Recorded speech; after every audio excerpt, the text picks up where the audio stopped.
Бля, газ взорвался походу, блядь. Пиздец, ёб твою мать. Өмір алма кезек деген осы. Блядь, пацаны, машина взорвалась здесь, ёб твою мать. Сука, вот. Никогда не меняй. Артқа берген үшін сен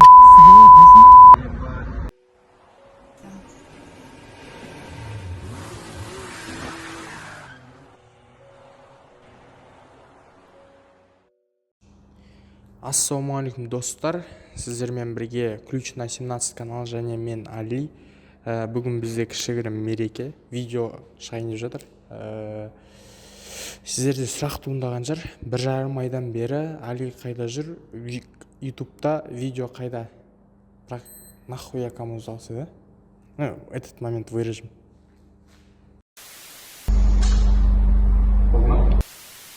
Бүгін праздник видео салайын деп жатырмын. Каналға видеоның шықпағанына айып етпеңіздер. Видео материалдар негізі дайын еді. Бірақ видеоның шықпауына өзіндік себептері бар. Оларды айтып өтетін болсақ, біріншіден дипломдық жұмысқа мен толықтырулар енгіздім. Екіншіден басқа үйге көштім. Үшіншіден дипломдық жұмысты қорғап, оны 5 дәреже бірінші төменгі, одан кейінгі орташа, одан кейін норма. Короче, вручение болды менде.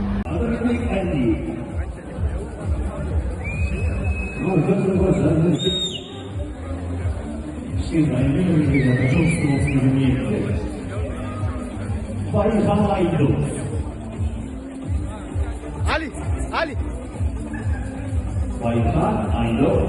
Одан соң барлығы біткен соң мені жұмыспен командировка Көкшетау қаласына жіберген болатын. И көкшетаулықтар, сіздерге сәлем. Жақсы қала, маған өте ұнады.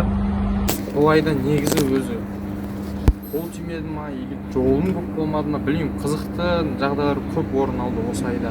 Олардың бәрін енді жеке-жеке атап өтетін болсақ, есімде қалғаны, біріншісі мен ДТП-ға түстім. Никогда не меняй. Артқа берген үшін сен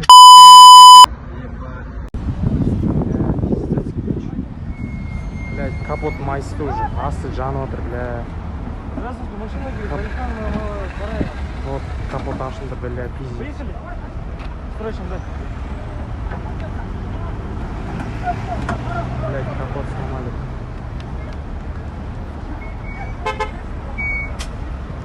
Екінші штраф алдым. Үшіншісі, одан машинам отолмай қалды. Өмір алма кезек деген осы. Бірінші жолы мен досыма көмектескенім. Осыны сен бір апта бұрын адасың. 2 апта адасың. Енді өзім кетіп бардым. Барып қазір электрикке көрсетеміз. Что-то зажиганием бірдеңе қалды. Зажиганием емес, может катушка или топливный фильтр забиваться етіп қалды. От алады, и кішкене уақыттан кейін қайта сөніп қалады. Вот. Едем. Жұмыстан сұрағын. Через релес сетіп алдым мен. Короче, қазір ақым зарядке қойдым, соны әкеп салам. Зарядтап болсын. Сөйтіп оталмай қалып жүреді, соны көрсетіп отыр. Одан қалса, тюнингке уақыт болмай, командировка келді. ДТП кезінде бағана жаңа лифаның тұғын негізінде қолымнан жаңа шыққан. Сол машинаның иесі красавчикпен базар жоқ. Маған ақша бер, анау деп ешті артқа кеткен жоқ. Красавчик базар болған жоқ. Бара бер, нормально все деді. Потому что қатты ДТП болған жоқ. Мен артын сындырып, ештеңе болған жоқ. Только кеп сызып кішкене тоқтадым. Екіншіден штрафты мен өзім кесірімнен алдым. Штраф, ремень тағып жүріңіздер, короче. Рөлге отырасыздар ма, ремень тағыңыздар. Мен сияқты штраф алмайсыздар сонда. И мен жасатып алдым, мен істеймін. Салатын, тығатын жер істемейтіндер. Ремень енді қазір полностью жасап тұр. Короче, тема барлық. Все, өшір. Өшім достар, мен сиденен ремень ауыстырайын деп жатырмын. Ана чехолды кеше шешіп тастағам, жуайын деп. Кәшесін шешіп жатырмын. Ременьді біреу үшін емес, басқа үшін емес, өзіміз үшін тағамыз, сол үшін шешіп жатырмыз, ауыстырып алайық деп. Полиция қызметкерлерінен қорыққаннан тағады, немесе андай қайтса болды. Қорыққан емес, просто штраф алып қалмайын деп. Негізі әркім өзі үшін алдында отқан адамдар болсын, артында отқан адамдар болсын, таққаны дұрыс. Бірақ Құдай сақтасын. Қасқаған сәтте любой нәрсе өзгеріп кетуі мүмкін де. Так что сен дұрыс айдап жүргенмен саған кеп біреу соғылуы да мүмкін де. Алла сақтасын. Сонда да ақтыда қорлық жоқ дейді ғой. Так что дайын жүру керек қой любой нәрсеге. Вот мына екі пластмассты ауыстырайыншы, жаман көрініп тұр ғой. Тап болсам приоровский салып тастайын. До конца шешпедім, мына жерден шешіп алдым. Вот мынау до конца басылмайды. Бізге ауыстыру керек. Түсі басқаша. Осыны ауыстырамын қазір. Дәл қазір қасында түсіретін ешкім жоқ, бірақ мынаны салдым. Мынау тұр, новый. Енді қатырып тастау керек. Қазір командировкаға кетпей жатып машинаға жасалған өзгерістер тамашалайтын болсақ, бүгін біз кезекті тюнинг жасаймыз. Свечасын ауыстырамыз. 16 клапанға арнайы вазға қандай аты қандай? Алайн деген 4 свечасын алдық. 3000 теңге болды. Потом алдыңғы видеода мен туманика ауыстырам дедім де, туманика корпус ескі болды. Мынау менде новый алдым, короче. Қазір ашып көрсететін боламыз. Мынау бізде гитара. Приораның алдын естеріңізде болғанда мен ескісін салған болатын тұғым. Уақытша. Потому что қайтпай қалатын менде. И мынау дальний жанып қалатын тұғым. Келесі бізде көптен күткен нәрсе. Ветровик деп аталады ғой, білеміз ба? Короче, ветровик алдық. Осындай саламыз қазір. Ветровик мен пока что 4 есігіне алдым. Алдыңғы артқы есіктерге. И кейін тағы да мен іздеймін. Бүгін іздеп таппадым. Мынандай артқы задний частьқа орнататын боламыз, сондай іздеп табам. И тағы бір тюнингтің түрі бүгін дәл қазір машина заезжать ететін боламыз. Видео барысында көретін боласыз. Отырғызамыз ол артын. Если ол біздің анда проставка бар, осындай ғана темір, оны алып тастаймыз. Достар, в общем, короче, заезжать етеміз. Бізде заезжать ету үшін ең бірінші для страховки біз алдыңғы дөңгелектің артына, короче, тастырып тастадық, екі кірпіш қойып қойдық. И біз заезжать ету үшін бізге просто для страховки тоже екінші страховка домкрат керек. Домкратты мен кішкене көтерем. И мынау кішкене болса, екі ортадағы проставканы алып тастаймын да, чисто заводской немен амортизаторға өзім қатырам. Менде мына жерде өзімде керекті ключтер бар. Соларды алып, қолданып, қазір 17 ме 19 по-моему. Сонымен ауыстыратын боламыз.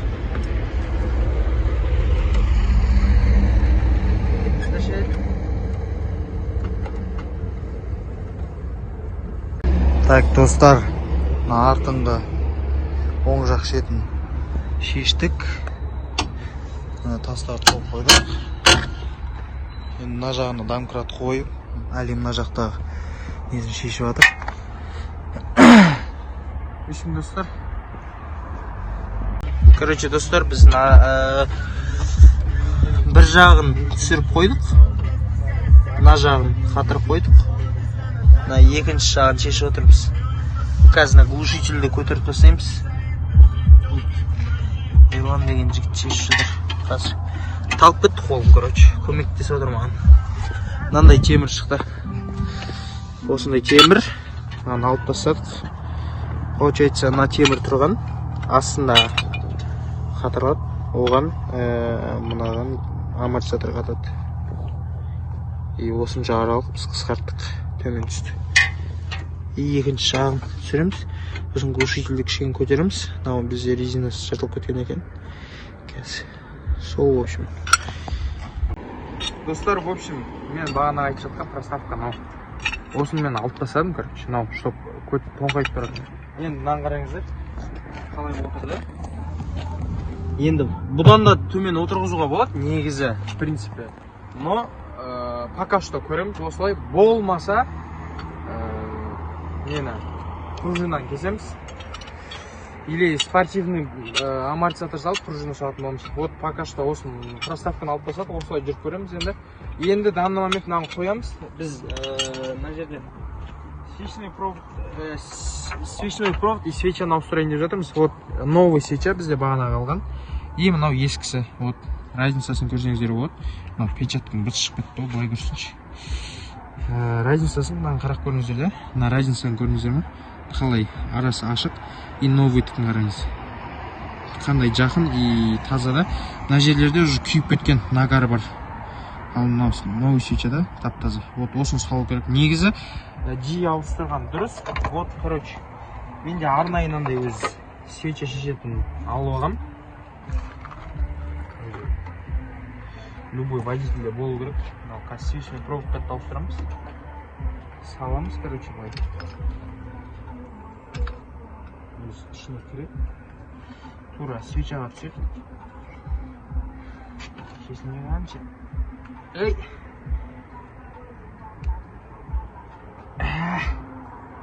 болды ғой. Болмыш. Өшір. Осылай 4 свечаны ауыстырамыз. Сол осының өзі машинаның тартысына влиять етеді. Мен алдын жарысқан кезде маған свеча нормально деп айтты. И мен өзім лично шешіп қараған едім. Быт шығып кетті да. И в общем, короче, ауыстыра салайын дедім. Но Нурикпен жарысқанның өзінде ол кезде бізде свеча, короче, нашар болып шықты. Но, короче, қымбатын салдық. И вот жақсы болады деген үміттемін. Осылай қатырамыз.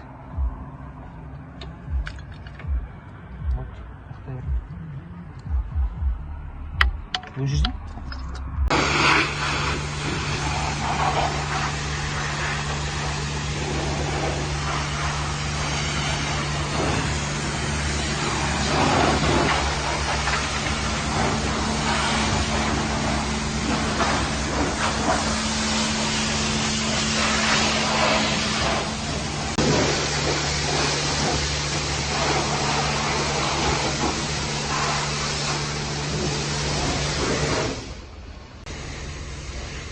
Алмас деген жігіт жүк берадыр.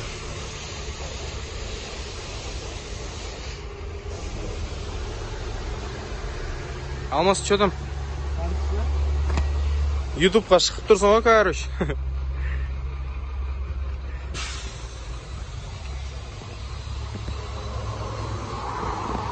Короче, достар, кеше ветровик түнде салған болатынбыз.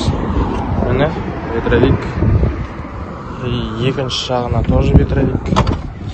Вот. Бір жағы былай көрінеді. Енді мынау екінші жағы. Машинаны жуып тазалап қойдық. Артын жатқыздық мені. Қазір адам отқан жоқ, пустой осылай отыр да. Енді бүйтеміз, короче. Енді қазір Плеровский гитара саламыз. Мынау мына бетіне. Мынау арғы бетіне, мен дұрыс болады. Еще қазір ашатын боламыз. Шешіп алып тастадым, так замокқа түсті. Мынау үстіңгі часть, ішкі жағыңға сүрт тазалап жіберемін. Мынау астыңғы часть. В общем, мына лентамыз түсіп қалды ғой. Лентамыз дұрыстап қадақтайық, жатыстырып. Не болды сөз? Так, қазір енді мына гитараны шығарамыз ғой басып. Мына біреуі. Мына екіншісі. Артындағы клеманы шығарамыз и крес қоямыз. Новый болды. Все, сонымен. Достар, тап-таза сүртіп шықтым. Клесида. Мынаның ішінде жылдыратып қойдым. Мынаның ішінде салып қойдық. Міне. Аламыз, қазір орнатамыз. Салдым.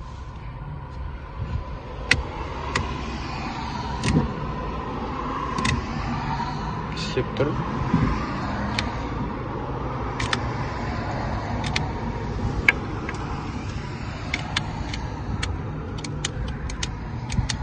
Камераға әлі күнге дейін сөйлеуге ұялып жатырмын, достар.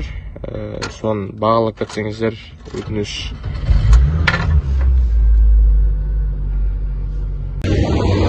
машинаның, короче, алдыңғы екі туманиканы жасаттым, артқа екі туманикасын қосып алдым. Сосын так багажым жабық тұр, тартып көріп отырмын. Багаж бізде провод үзіліп кеткен екен, кнопканы басам.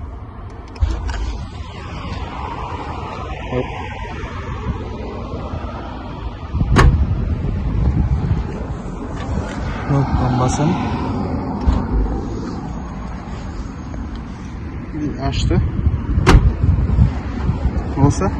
Қалған туманика барлығы істеп тұр. Все.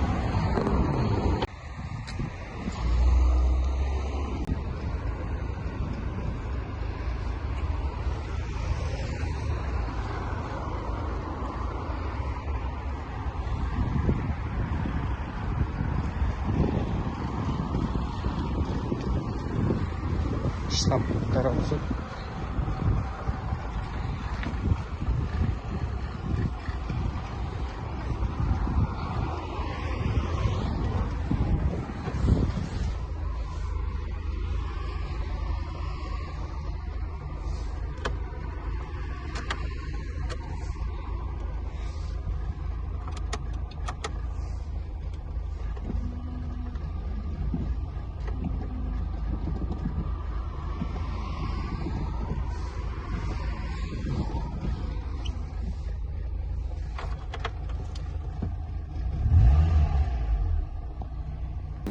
Достар, мен Көкшетау қаласынан жаңа мотивациялық серпінмен келдім.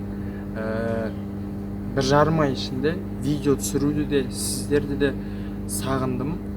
Және алда мощный, сочный контент алда болады, күтіңіздер.